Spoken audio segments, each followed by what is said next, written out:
Okay. اس college میں اہم role ادا کرنے والے ڈاکٹر جان گلکرسٹ جو ایسٹ انڈیا کمپنی کے ملازم تھے، وہ 1783 میں ہندوستان پہنچے. ان کو ہندوستانی زبان سے دلچسپی پیدا ہو گئی اور انہوں نے قواعد لغت اور بول چال کی زبان پر انگریزی اور اردو میں کئی کتابیں لکھیں.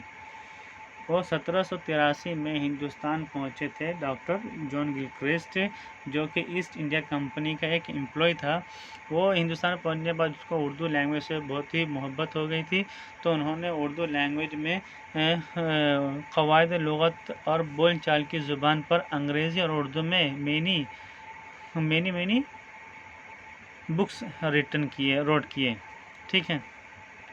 اور اسی طرح ہوتے ہیں ڈاکٹر جان گلکرسٹ نے دیکھا کہ اردو میں شاعری کے مقابلے نثر بہت کم ہیں. جو نثری کتابیں ہیں ان میں بیشتر مذہبی ہیں جن سے اردو زبان کی تعلیم نہیں دی جا سکتی تھی.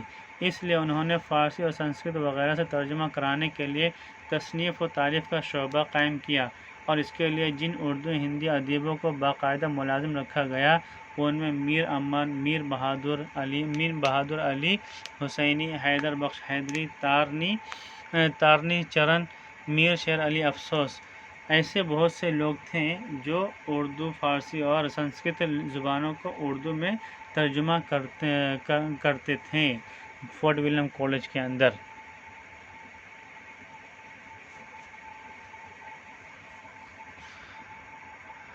ٹھیک ہے.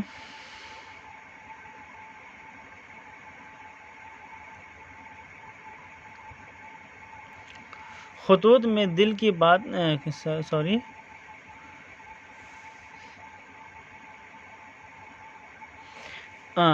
جب وہ ہندوستان میں فارسی سنسکرت زبانوں کو ترجمہ کیا جا رہا تھا، اردو میں ترجمہ کی جا رہی تھی، اسی ٹائم میں غالب کے ایک عزیز خواجہ امان نے بھی فارسی کی مشہور داستان بوستان خیال کا اردو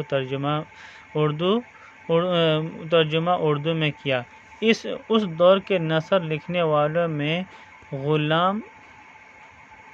غلام امام شہید اور غلام غوث بے خبر کے نام بھی قابل ذکر ہیں. یعنی یہ اردو میں داستان گوئی جو شروع ہوئی ہے وہ فورٹ ولیم کالج میں جان گلکرسٹ کی وجہ سے. اس نے بہت سے فارسی سنسکرت زبانوں سے اردو میں ٹرانسلیٹ کروایا، اردو اور فارسی کے ادیبوں سے. دیکھیے پھر نام آتا ہے ناول کا. ناول انگریزی زبان کا لفظ ہے جس کے معنی انوکھے اور عجیب یا نرالے کے ہیں. کہا جاتا ہے کہ انگریزی کے اثر سے ناول اردو میں آیا. The word novel came into Urdu because effect of English language. لیکن اردو نثر کی تاریخ میں داستانوں کا دور ختم ہونے کے بعد 20ویں صدی تک کے زمانے میں سورج پور کی کہانی، سبودھی کہودی، داستان جمیلہ خاتون اور خط تقدیر کے علاوہ کہانیوں کے ایک مجموعے مرآت النساء کی موجودگی یہ ثابت کر دیتی ہے کہ ناول اردو ادب میں بہت پہلے سے موجود ہیں. پھر ڈپٹی نذیر احمد کے ناول اردو ادب میں اپنی افادیت اور اہمیت رکھتے ہیں. نذیر احمد نے اپنے ناول کو سماج میں پھیلی برائیاں دور کرنے کا ذریعہ بنایا. یعنی اس میں یہی بتا رہے ہیں کہ ناول جو اردو لینگویج میں آیا ہے وہ انگلش سے افیکٹڈ ہو کر، مگر جب ہم جب چھانبین کرتے ہیں تو پتہ چلتا ہے کہ یہ انگریزی سے نہیں بلکہ انگریزی سے پہلے ہی ہندوستان میں اردو زبان میں ناول موجود ہے، جیسے کہ سبودھی کہودی، داستان جمیلہ خاتون، خط تقدیر، یہ سب اور مرآت النساء، یہ سب ناول پہلے سے ہی ہندوستان میں موجود ہے، یہ انگریزی سے افیکٹ ہو کر نہیں. ٹھیک ہے. اور اس کے اندر بہت سے ڈاکٹر ڈپٹی نذیر احمد اور پھر پنڈت رتن ناتھ سرشار اور پھر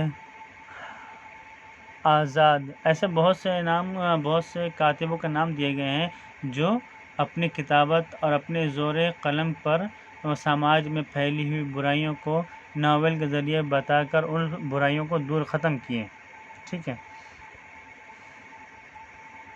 آگے چلیں تو آگے نام آتا ہے افسانہ کا.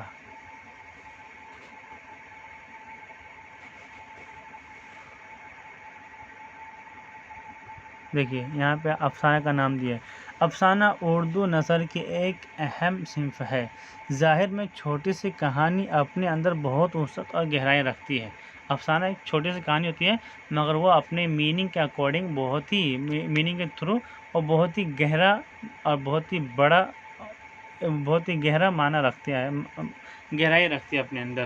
یہ غزل کی طرح کم الفاظ میں بڑی بات بیان کرتا ہے، یعنی جس طرح ہم غزل میں چھوٹے چھوٹے جملوں سے ایک بڑا معنی پیش کرتے ہیں، اسی طرح افسانہ بھی چھوٹے چھوٹے الفاظ میں، یعنی کچھ مختصر سے مطلب ایک پیج 2 پیج کے اندر ہی بڑی کہانی ہم بیان کر دیتے ہیں، بڑی بات بیان کر دیتے ہیں، اور زندگی کے ہر پہلو کی نمائندگی اس کے ذریعے کی جاتی ہے۔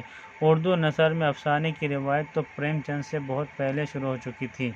سجاد حیدر یلدرم، نیاز فتح پوری اور سلطان حیدر جوش یہ سب لکھنے والے ہیں، افسانہ نگار ہیں، اور کہتے ہیں کہ ہم افسانے کے ذریعے زندگی کے مختلف پہلوؤں پر سائڈس پر روشنی ہائی لائٹ کر سکتے ہیں، جس کے اندر پریم چند کا بھی نام آتا ہے، سجاد حیدر یلدرم، نیاز فتح پوری، سلطان حیدر جوش،